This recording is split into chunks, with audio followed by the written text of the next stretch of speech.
सकाळी या चौकामध्ये रांगोळी स्पर्धा होईल। सकाळी प्रत्येकाने आपली आपली 1 लिटरची पाण्याची बॉटल घेऊन इथं रांगोळी स्पर्धा आपण करू। पिवळी रांगोळी होईल, पिवळी रांगोळी होईल।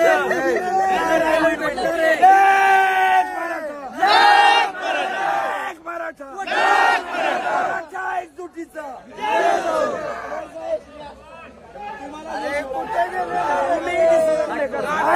मी थांबवू नका, काय निर्णय घेऊ शकत नाही। ज्याला तुम्हाला पाठवलं असेल ना त्याला सांगा तुझ्या आई जवळ तिकडे माधर चोर। इकडे इकडे इकडे बघा, तेरे को कुछ नहीं बोलेंगे, रुक 2 मिनट देंगे नहीं तुमको। मित्रांनो, या ठिकाणी जी मराठा आरक्षणाची लढाई लढत होतो त्यावेळेस आपली जी परिस्थिती होती ती या सत्ताधाऱ्यांनी या लोकांना म्हणजे थांबवलं होतं की तुम्ही दुकानं उघडू नका, आणि ह्यांनी दुकानं न उघडल्यामुळे आपल्या लोकांना उपासमारीची वेळ आली। आणि आज ही स्वतःचं पोट भरायला या ठिकाणी पाण्याच्या बाटल्या घेऊन जातात आणि दुसरीकडे नेऊन विकतात। हे ना आंदोलनात सहभागी झालेले ना मराठी आहेत ना इथले स्थानिक आहेत। ही लोक जे आहेत ना ते आता मला 4-5 लोकांनी सांगितलं हे बघा फुल टाईट आहेत एकदम, आणि जर आंदोलनात जर का काही चुकीची घटना घडली तर याला कोण जबाबदार असणार आहे?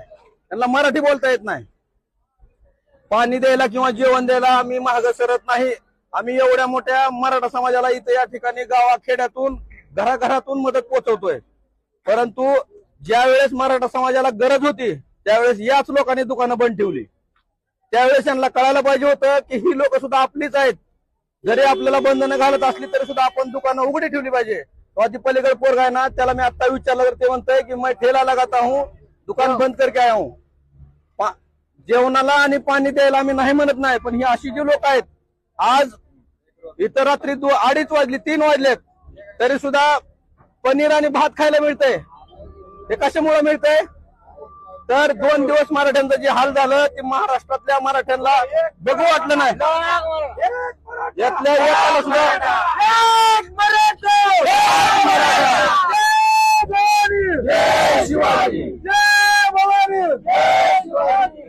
विषय अरे तुम्ही भरकटू नका, आपला विषय काय चाललाय लक्षात घ्या। ज्यावेळेस आपण उपाशी मरत होतो ना त्यावेळेस त्यांनी दुकानं बंद करून घेतली। आज आपण आपल्या महाराष्ट्रात वंचित आहोत, त्या गोष्टी लक्षात घ्या तुम्ही।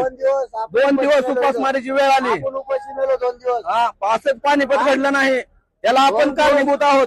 या अशा गोष्टी आपण रोखल्या पाहिजे। यांना जेवायला द्यायला किंवा नाही पोट भरायला आपण नाही म्हणत नाही, आपल्याच महाराष्ट्रात मुंबईत येऊन हे पोट भरतात, परंतु आज आपल्याला गरज असताना गरज असल्याच्या वेळेस यांनी लोकांचं ऐकून सरकारचं ऐकून सत्ताधाऱ्यांचं ऐकून दुकानं बंद ठेवली। पाणी मिळालं नाही, लाईट मिळाली नाही, खायला प्यायला मिळालं नाही, साधं लोकांना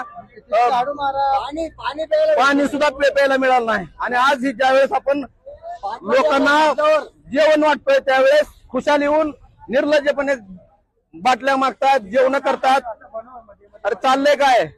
ज्यावेळेस आमच्यावर वेळ येते त्यावेळेस तुम्ही आला नाहीत, आणि आता तुम्ही खुशाल जेवण करायला येतात। अरे तुम्ही कमवायला आला, खायला आला, तुम्ही घरी खावा। तुम्ही तुमचा आणि ह्या आंदोलनाचा संबंध काय? काय संबंध आहे तुमच्या या आंदोलनाचा? काय संबंध आहे तुमच्या या आंदोलनाचा? या अशा लोकांनी काय यावं मी म्हणतोय, अशा लोकांनी या ठिकाणी येऊ नये।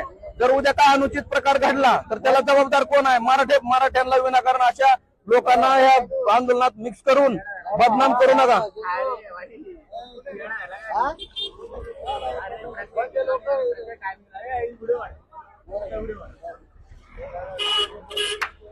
तमाम या आंदोलनासाठी आलेल्या तमाम मराठ्यांनी या गोष्टीची काळजी घ्यावी। जिथून कुठून